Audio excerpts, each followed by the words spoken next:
Burkina Faso, a name that means, land of upright people. A proud landlocked country at the very heart of West Africa, home to a resilient population that has weathered storms, invasions, coups, and betrayals.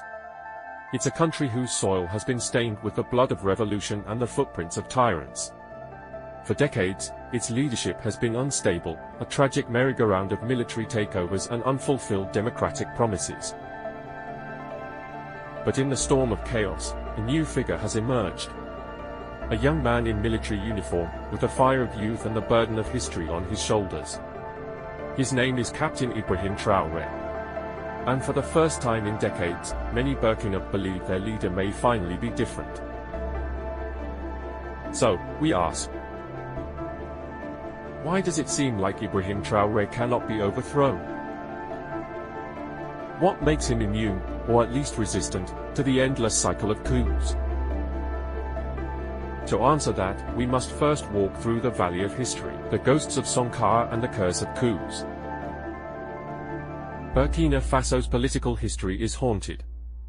In 1983, a young, charismatic Marxist named Thomas Sankara seized power.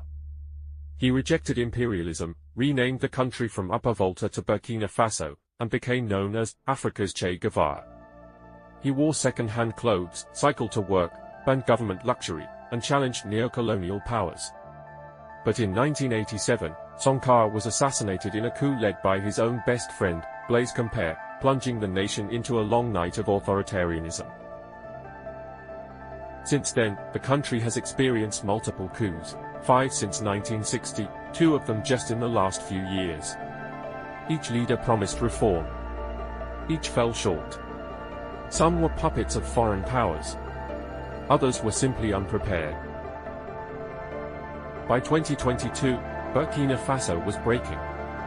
The state had lost control of over 40% of its territory to extremist groups.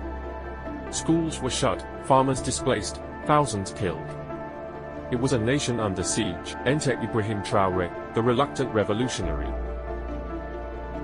Captain Traoré didn't rise through backdoor politics.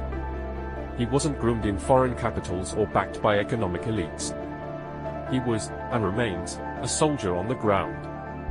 In September 2022, frustrated with the indecision of then-leader Lieutenant Colonel Damiba, Traoré led a group of junior officers and took power.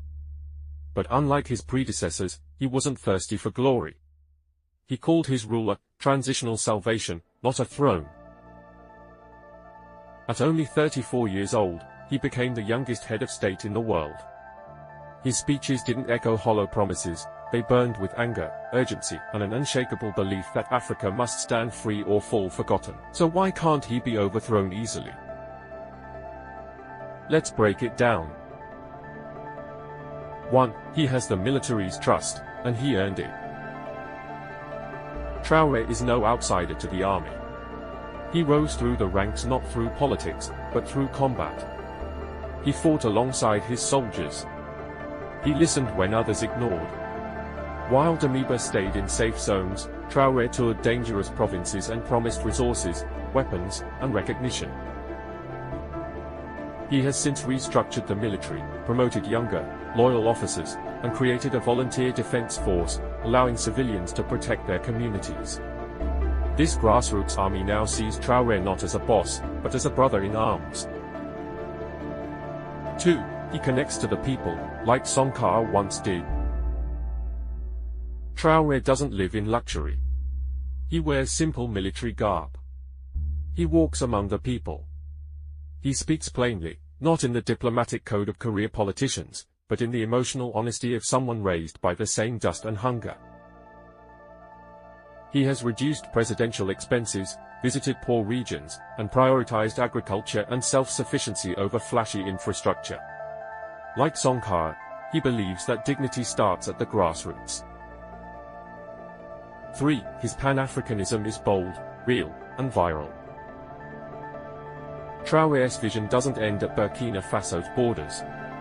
He's a proud Pan-Africanist. He has spoken openly against French neocolonial control, expelled French troops, and closed French cultural institutions. He now stands shoulder to shoulder with Mali's Assimi Goïta and Guinea's Mamadi Doumbouya, leaders who share his suspicion of Western motives and ambitions. Together, they formed the Alliance of Sahel States, a regional bloc aiming to counter the influence of ECOWAS and external intervention. In a digital world where ideas spread faster than armies, Traoré's speeches go viral. He has become a symbol, not just a leader. For his diversifying Burkina Faso's partnerships. Traoré understands the game of geopolitics. While distancing from France, he has sought military and economic cooperation with Russia, Turkey, and even China. These new alliances give Burkina Faso a strategic buffer. By opening doors to non-Western powers, he shields his government from the fate of others who lean too hard on Europe or America. 5. He hasn't abused his power, yet. One of the reasons coups happen is public frustration. When leaders overstay their mandate, silence dissent, or fail to improve conditions, people and the military snap. So far, Traoré has avoided these traps. He promises a short transitional period. He's taken steps against corruption. And most importantly, he listens. Of course, skepticism remains. No leader is perfect.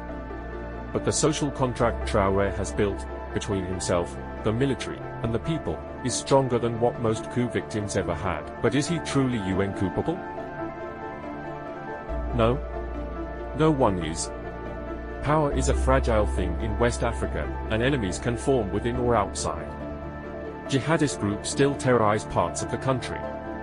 Former elites and foreign agents haven't disappeared. The economy, though stabilizing, remains fragile. But Traoré's legitimacy isn't based on guns or wealth. It's based on faith that someone, finally, is trying to do the right thing. That matters. Conclusion: a new kind of leader for a tired Africa. Ibrahim Traoré stands at a crossroads of history. Not just for Burkina Faso, but for all of Africa. He is young, bold, principled, and unafraid to say what so many others only whisper. He walks in the shadow of Sankara, but carves his own path. Whether he survives the turbulence ahead depends on many things. But if the measure of a man is the hope he inspires, then Traoré may already be the most difficult man to overthrow in West Africa today. Because he is not just leading a nation. He is awakening a continent.